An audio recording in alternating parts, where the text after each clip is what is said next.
On September 16th, Sony revealed the price of the PlayStation 5 during a digital showcase that included approximately 40 minutes of PS5 news and updates. While the showcase primarily focused on the console's upcoming lineup of games, we were finally treated to the PlayStation 5's price and release date as well, something many people had predicted we would see. But what many didn't see coming was the price tag itself.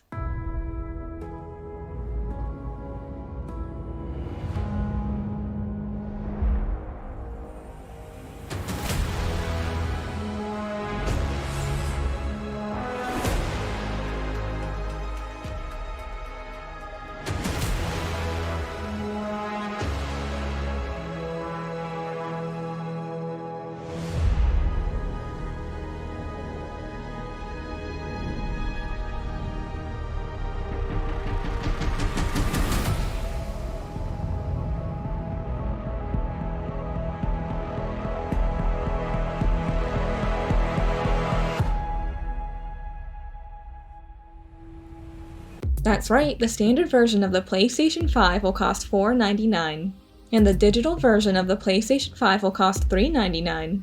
While the majority of analysts predicted the console would launch for $499, almost just as many predicted the console would release for $399.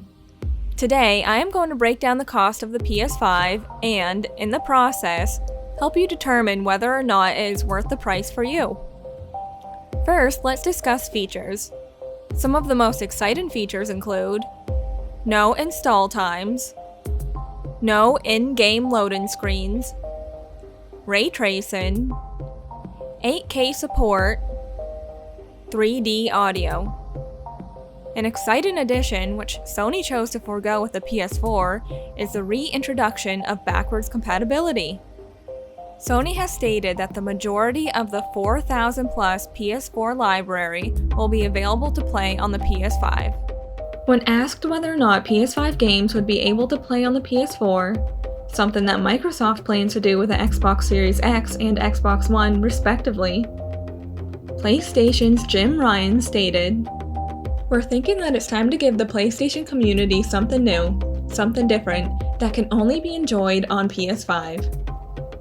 This indicates that if you want to play a PS5 game, you will need to buy a PS5. Unlike what we've seen with Microsoft over the current console generation, exclusive really will be exclusive." At this point, you should ask yourself if these features alone warrant the price tag. If not, you're probably going to make your decision based on the games offered. So far, the list of confirmed games include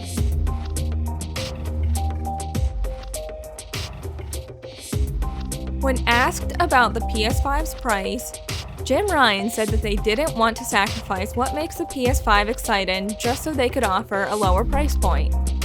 In his words, the number of games, the depth of games, the quality of games, the price of games, and how all those games take advantage of the PS5 feature set make the console a good value at this price. With that being said, we also have to consider the price of games when determining the value of the console. Ryan has also stated that as technology becomes more advanced, the games will become more human and capital intensive to produce. This has led to speculation that PS5 games would cost more than $60, a price that many would consider to be outdated. Currently, the PS5 games that are already available for pre-order retain that $60 price tag. But based on Ryan's statement, I wouldn't be surprised to see that number increase as we get further into the console's life cycle. This is important to take into consideration because as the price of individual games increases, services such as Xbox Game Pass Ultimate become more attractive. In addition to that, the digital-only version of the PS5 begins to lose its appeal. On average, digital games cost more than their physical counterparts, and they don't tend to go on sale as often. Websites such as GameFly offer used games for incredibly low prices as well. So while the discless PS5 might seem like the cheaper option on the surface, it'll most likely end up costing consumers more in the long term. If you were to attempt to build a gaming PC with similar features to that of the PS5, you'd be well over that price point. You would need to find a graphics card capable of ray tracing in 4K at 60 frames per second. And you'd still have to factor in a 1TB NVMe SSD, a motherboard, a CPU, and so on and so forth. That doesn't even include the controller, which is also being upgraded with improved haptic feedback, adaptive triggers, and if rumors are to be believed, a built-in mic. Don't get me wrong, gaming PCs are great. I built my own and I love it.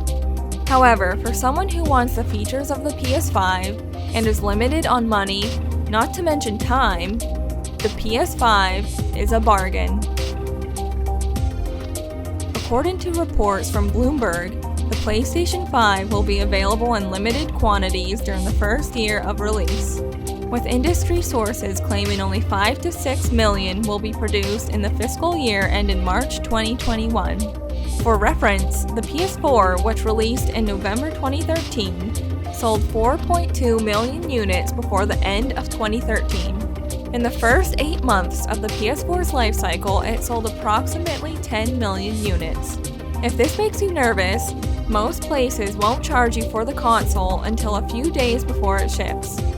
That way, you can pre-order a unit now and avoid paying extra money to scalpers down the road. Right now, you can sign up to be notified when the console is listed for sale via Best Buy or GameStop. Another great resource, which I rely on, is Twitter. Wario64 and Video Game Deals are two accounts that post deals and news as soon as they release. It's also worth mentioning that Microsoft recently announced the price of their next-gen console as well. The Xbox Series X will launch for $499 on November 10th, and the Xbox Series S, the less powerful version of the console, will launch for $299. Both options will also be available to purchase using a repayment plan, which will cost $35 or $25 a month, respectively, over a 24-month period. If you choose to opt into the repayment plan, you will also receive Xbox Game Pass for free, which typically costs about $10 a month. If you only plan to purchase one console at launch, which is what I intend to do, that certainly complicates matters. For me, the deciding factor will most likely be the lineup of exclusive games and which console the majority of my friends will be playing on. Whichever console you choose, I think Ryan made a great point in one of his interviews in which he stated, "Recent history has told us that gaming is one of the pastimes and one of the businesses that benefits in economically difficult times. It's quite logical. People don't have the money to go out, so they stay home. Now, no one knows how this recession is going to look, how deep it will be, and how long it will last. It could be that the historic templates, the historic models that have applied in the past may not apply in the future. The future is unpredictable, but I'm excited to see if the PlayStation 5 can become the future of gaming that Sony has envisioned."